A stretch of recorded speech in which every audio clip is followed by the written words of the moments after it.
Hi guys! For today's video, nag-celebrate kami ng ika-26 birthday ng aking anak na si Halia. Nag-treat siya ng dinner sa amin. As you can see, wala yung kanyang boyfriend si Meg kasi yan ang kasalukuyan, nagpunta siya sa Baguio. Meron silang retreat ng church. Pero si Halia nakapag-retreat na yan sa Tanay kasama yung mga friends niya. Kaya very refresh po ang kanyang mind and spirit. Yan, blessed na blessed kami kasi kasama namin ang aming buong pamilya. Kasama si nanay, ang aking tatlong anak, ang aking manugang, at syempre ang aking batuting na apo. Yan po, sinare ko lang po yung mga pictures ng aming mga kinain. Talagang nabusog po kami. Masarap pong kumain dyan sa coffee spot kasi kakaiba yung lasa ng mga pagkain nila at talagang ma-enjoy mo yung food. Hindi yung karaniwang pumupunta ka na sa mga fast food katulad ng McDo and Jollibee. Hindi ko naman po sila sinisiraan. Siyempre, enjoy naman din po kumain doon. Yan naman po, ibig kong sabihin, maiba-iba naman po tayo ng panlasa na kinakain natin. Yan, lafang na po ang aming peg. Kanya-kanya na po kaming mundo dyan. Siyempre, pagkakain, yan ang papasaya sa ating katawan ng ating mga tiyan. Kaya talagang na-enjoy namin yung mga pagkain. Kanya-kanya kaming order, kanya-kanya kaming pagkain. Para bang may kanya-kanya kaming mundo. Maski yung apo ko ay kain din eh. Pakain siya ng pakain yung mami niya sa kanya. Maging yung aking nanay, hindi lang natapatan ng camera kasi ang hirap mag-center ng mag-focus ng camera. Kaya ayan. O, ito naman po, araw ng Biyernes. Araw ng lutuan. Maaga po akong bumangon kasi kailangan ko magluto ng almusal. Alam niyo yung mga tira-tira mga pagkain sa rep. Meron po kaming tirang pasta. Yan, ginawa ko po siyang tuna pasta para po hindi masayang. Kakain po yung aking mga anak paggising. Kailangan meron silang aalmusalin o kakainin. Ayan. Pero bago ang lahat, syempre kailangan tikman ko muna kung swak ba sa akin panlasa at magugustuhan ko ito. Magugustuhan din ng mga anak ko. Hipan-hipan, mainit. Ayan, perfect! Magsisimula na rin po ako magluto ng aming lunch. Pero bago po ako magsimulang magluto ng aming lunch, ayoko nang maraming hugasin sa aming lababo. Kaya kailangan lilinisin ko muna ito para maaliwalas habang nagpe-prepare po ako ng aking lulutuin. Magluluto po ako ng afritada. So ayan, maghihiwa na po ako ng patatas, bawang, sibuyas, bell pepper. Simple lang naman po yung aming ulam. Ayan, sige, gayat ng gayat. Kahit napapagod, kailangan talagang magluto ang mga nanay yan. Ayan, ang susunod naman pong gagawin ko ay maghuhugas ako ng manok.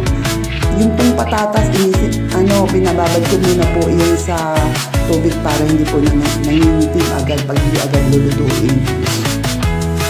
Ayan, nagsalang na ako ng mantika, tapos inisangkotsa ko muna yung patatas, magigisa na ako ng bawang, sibuyas, tapos manok, lalagyan ko ng patis, tapos lalagyan ng bell pepper, halo-halo. Tapos ilalagay po natin yung tomato sauce. Nakita po nyo na sinisimot ko po talaga yung tomato sauce para hindi po nasasayang. Ayan, yung maluto na, hinilagay ko na rin yung patatas. Ready to eat na po ang aming lunch na afritada. Kahit po anong tawag dyan, simple-simple lang. Hindi po ako naglalagay ng carrots kasi sayang lang, din naman kinakain ng mga anak ko. Kahit balang gulay, kahit sinasabihan ko silang kumain kayo ng gulay, hindi talaga sila kakain. Ay nako, hindi pa po ako tapos.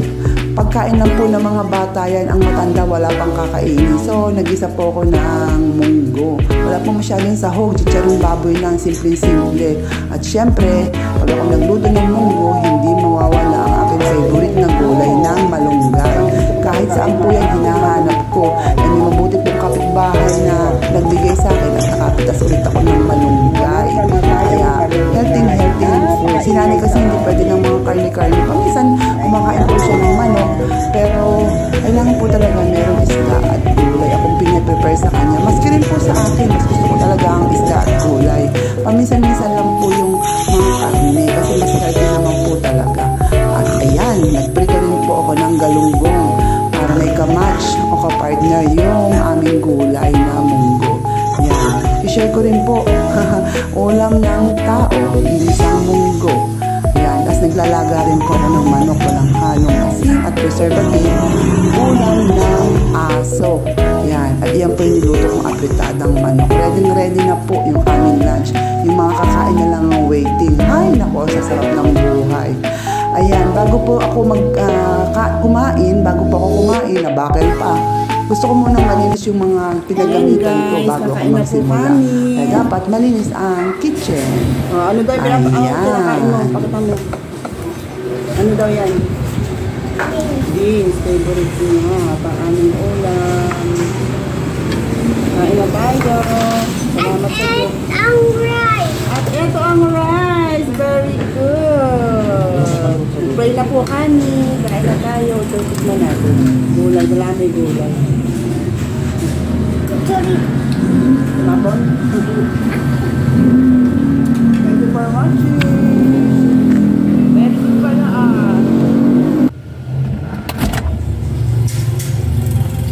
Dito na lang ako magtatago at makikita ako ng bata. Magre-refresh lang after lunch.